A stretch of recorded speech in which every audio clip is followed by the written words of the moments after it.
No período da manhã, estão presentes na redação a chefe de reportagem, diretor executivo e repórter. O chefe de reportagem é aquele que dá início a todo o processo de produção.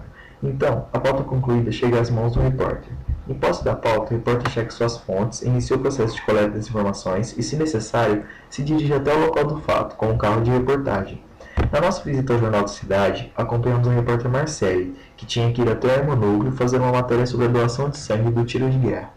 Ao chegar ao Hermanúcleo, cerca de 10 horas, encontramos o primeiro problema. Diferente do que foi informado na pauta, a doação começou às 7 horas e não às 9. Essa é uma das dificuldades cotidianas de um repórter. Quando chegamos lá, quase todos os soldados já haviam ido embora. A repórter conversou com o pessoal da recepção e a nossa entrada foi autorizada. Falamos primeiramente com o enfermeiro responsável pela coleta de sangue. Enquanto isso, o fotógrafo aproveitou para capturar algumas imagens dos poucos soldados que ainda estavam doando. A repórter gravava a conversa e fazia anotações em um pequeno caderno, colhendo todas as informações que ela julgava necessárias para produzir a matéria. A conversa com a enfermeira durou cerca de 5 minutos. Posteriormente, a repórter conversando com o responsável pelos atiradores, o sargento Velcides, que contou sobre a campanha do tiro de guerra e sobre o serviço militar obrigatório. Após conversar cerca de 3 minutos com o sargento, a repórter Marcele foi entrevistar o soldado Laureano, que estava no fim de sua doação. O sargento disponibilizou outro soldado para a repórter entrevistar. O atirador Melo explicou os preparativos para a doação de sangue e respondeu outras perguntas da repórter. Ao término das entrevistas, retornamos à redação. Com o material em mãos, a repórter conversa com o diretor executivo e então eles procuram um gancho, procuram contextualizar a matéria. Perto das 11, participamos da primeira reunião de pauta, onde estava presente a chefe de reportagem e o diretor executivo. Nessa reunião, discute-se quais matérias serão publicadas e qual a repercussão de cada uma. A maior preocupação do editor é prender a atenção do público e fazer com que os leitores se interessem pelo material publicado. Na reunião, a chefe de reportagem passa para o diretor executivo todas as possíveis pautas e os dois decidem juntos quais delas serão repassadas para os repórteres do período da tarde. Eles calculam o espaço que cada matéria deve ter no jornal e decidem quais repórteres farão as matérias. Eles discutem ainda uma possível manchete para o jornal. A chefe de reportagem conta para os editores os possíveis problemas que teve ao procurar fontes. Após o repórter finalizar a reportagem, entra em cena o trabalho do editor. Acolhendo as sugestões do repórter e fotógrafo, o editor irá selecionar as fotos e analisar a reportagem, indicando as possíveis alterações. Após o trabalho de edição da matéria, o editor se junta ao diagramador, decidindo assim como ficará a distribuição de cada reportagem ao longo das páginas. Vale ressaltar que no caso do Jornal da Cidade, assim como na maioria dos grandes jornais do país, existe um editor e um diagramador para cada editoria, simplificando o trabalho. No JC, 9 diagramadores se revezam ao longo da tarde e noite para realizar a diagramação dos cadernos. Alexandre Pérez, diagramador responsável do JC, salienta que o trabalho do diagramador exige, além do domínio dos programas de arte gráfica, criatividade na distribuição do material produzido pelos repórteres, fotógrafos, infografistas e editores. Outro importante processo no jornal ao longo de sua produção é a fotografia. Kiyoshi, responsável pelo setor no JC há mais de 37 anos, destaca todas as profundas transformações pelas quais a fotografia passou ao longo dos anos, desde a foto preto e branco, revelada no antigo filme, até a digitalização, com a mais alta qualidade proporcionada pelos equipamentos de alta geração.